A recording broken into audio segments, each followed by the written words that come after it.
Hi, my name is Courtney Scott. I'm here today to support the Oregon Zoo elephants.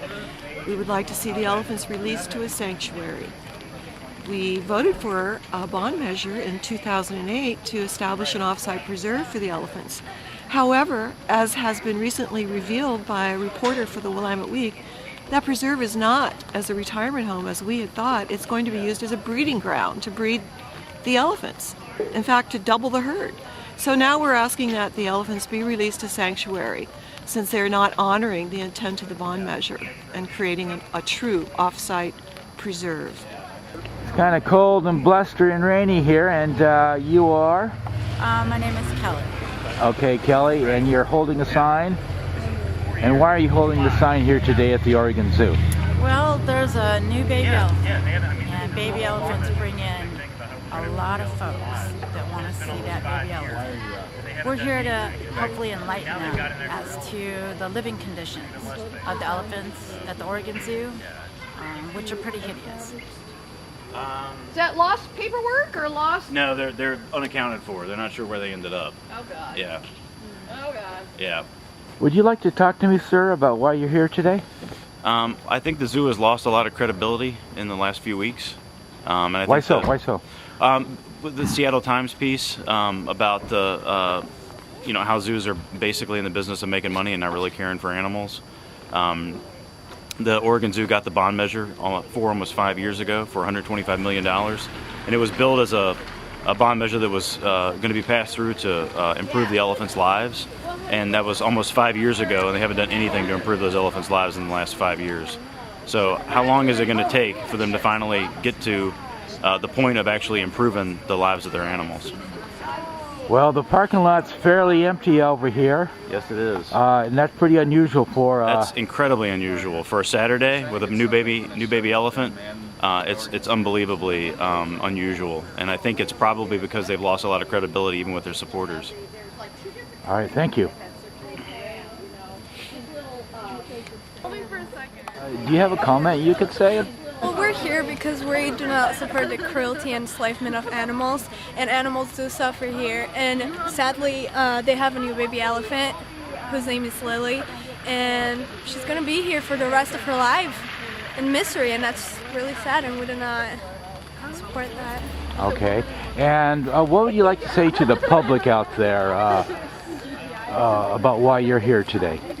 I'd like the public to think about how they would feel if they had a child inside of a confined area, and think about the life of their child and the conditions of these animals, and how this is not their natural habitat, and how this is not a place for entertainment, and they're pacing and they're throwing things for a reason. They're not happy here. All right, thank you. You're welcome. The sign says open at the Oregon Zoo, and we're here standing in the rain, and I'm trying to talk to someone here. What's your name? My name is Nanette. Nanette. Hi, how are you doing? Hi, doing great, thank you. Okay. I'm out here today to help bring awareness about the plight of Packy. He was born here in the zoo in 1962. And he has been here living the life of isolation for 50 years. In 2008, the voters of Portland, out of concern for Packy and urged by the urgency of the zoo, that we needed to expand and give Packy more space. Allow Portland's favorite elephant to actually have room to roam before he dies. So 5 years later, are they doing that? 5 years later, no, nothing has been done, and no ground is even slated to be broken until 2014. And according to Kim Smith, Packy will not see this off-site breeding facility now is what they're calling it, but originally in 2008 it was an off-site preserve that Tony Vecchia, the former zoo director, stated that Packy would be able to retire to and be trucked in for special occasions like his birthday in April. So, but Packy, what really brings me out here today is the fact that Packy and elephants in general are very tactile. Like they would always be touching each other. And to think that Packy has grown up, without another elephant to touch for 50 years. Now Packy's been bred 7 times, but 7 one night stands does not equate to, a lifetime of love.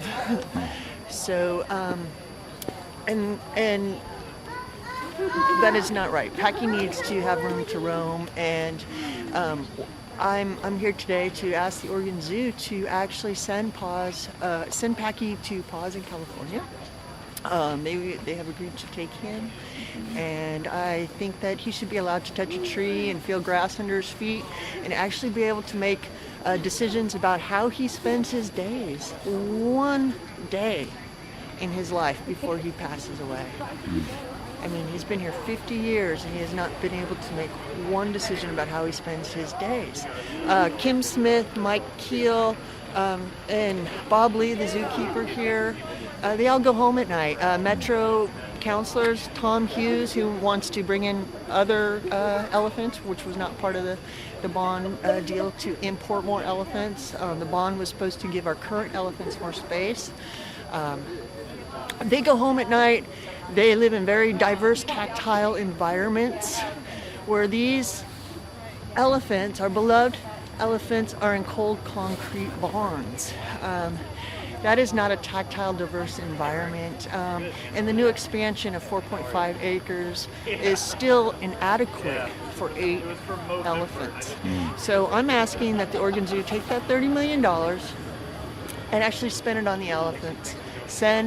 Use a portion of that $30 million to send Packy to Paws in California.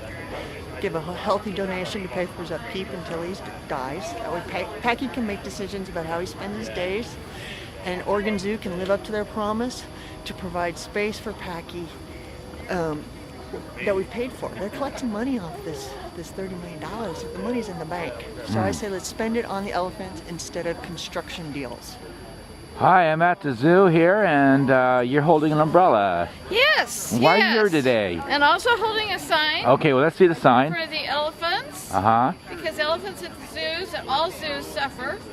Mm-hmm. And I have an affinity for elephants. Oh, great. So I wanted to come out today and let the public know, and let the zoo folks know that this is wrong. That's cruel. It's they need to be more compassionate. They need to concentrate less on money exchanges, and because there is big money in elephant trading, and they need to let elephants be. I would really love to see elephants back in their natural habitats. Of course, that's never going to happen, but that would be the ideal situation, because babies, after they're born, they're with their mothers and their family groups for years and years. And the way that the zoos and circuses have been operating, the babies get taken away from their mothers way too early, get sold to other organizations, other zoos, roadside zoos, everything, to start living an unimaginable life of misery and chaining and performing stupid tricks for the public, things like that. So I just wanted to come out today as a concerned individual and let people know that this is going on, not just here at Zoo Oregon, but Woodland Park Zoo in Seattle, and zoos all over the United States, unfortunately Canada, and all over the world. Can I ask you something? There's the Safari Wildlife in Southern Oregon where they give, is that something that you know about at all? Yeah, they're Wildlife Safari? Yeah, don't even waste your money. They are just very well, it seems like they have a park, and I went down there years and years ago, and it seems like they let the lions and tigers roam around in the wild. Well, yeah, I think the thing with them is that you can drive through from the comfort of your car and watch all the animals, but it's that's not a natural situation either, and who knows what those poor animals are being treated like when they're out of public view. So no, the Wildlife Safari in Winston, Oregon does not have a good reputation. Not for caring for their animals or for anything like that. Well, that's sorry to hear about our human condition. It just seems to... It sure is. It's really too bad. And unfortunately, the thing that keeps motivating people is just greed and money. And how much money can I get for that? And how much money can we get for this animal and that animal? And You know, it's unfortunate. All right, thank you. Thank you. Hi, you have such a pretty dog there. Thank you. And I'm here for Lily the baby elephant. and I'm certain that you really treat your dog quite well. I do. He looks pretty happy right now. He's a pretty happy dog, and I believe all animals should be happy and not born in captivity and bred for the circus and mistreated. Mm-hmm. And elephants are not meant to be domesticated animals. They should roam around, don't you think? Like, Yeah, you know, they should if absolutely be you roaming owned a horse, you'd have a pasture for your horse. Yeah, I would absolutely. take it if you were a responsible pet owner. And Yeah, I'm not. I guess I don't believe in owning elephants. They're here for observation here, and they're not obviously not in their natural environment. And it turns out to be a money-making scheme, which is basically just using the animals to make you money, which I feel is different than owning a cat or a dog. That's more just for companionship and a mutual helping each other. mm-hmm. Well, it's sad to hear that us humans here have to need other humans to give awareness. So do you have any messages you can see to the public out there about they might be coming to see Lily today? What they should take away from this? I believe if they go into the zoo anyways and see the elephant, I hope that they enjoy seeing her, and if they find attachment and think she's cute, keep that in mind. That makes her all the more deserved to be free. Is if they enjoy seeing her, it indicates that they do have some sort of care for the elephant, and think about how you would want your cat or dog to have a good free life, the same as you would a cute baby elephant. All right, thank you. You're welcome. I think it's interesting that the zoo wasn't shy about asking voters to approve this $125 million bond measure in 2008, but when it comes time to input about the animals' well-being, they don't want to hear from us. So I really wish we could vote on whether we want a breeding facility here, but I know that's not going to happen. Okay. Any comments to people that might work here, or any comments to any general comments to people that might be coming in? I could say something about that. When I was younger, I became a vet technician, and I really wanted to work in a zoo. That was like my main goal, and I just love animals and exotic animals, sure. But then I went to a zoo. I went to the zoo near Chicago, and we were allowed to go back scene and behind the scenes, and I was appalled at the conditions that these animals were kept in. What you see, what the zoo visitor sees, and what is in reality is very different. I just saw some horrible things, and so then I would never ever work in a zoo after that. I do think the people who work here probably really do care about the animals, but I think they need to think about the big picture and what these animals would be really experiencing in the wild versus what they're experiencing here. There's a huge, huge difference. All right, well, thanks for talking with me, and let me take a little view of your sign. Oregon Stop Reckless Breeding. Oregon Zoo Breeding Farm Circus Elephants. All right. Well, listen, it's kind of a cold and blustery, rainy, typical Oregon day. We're close to the holidays here, so anyway, bye-bye. Thank you.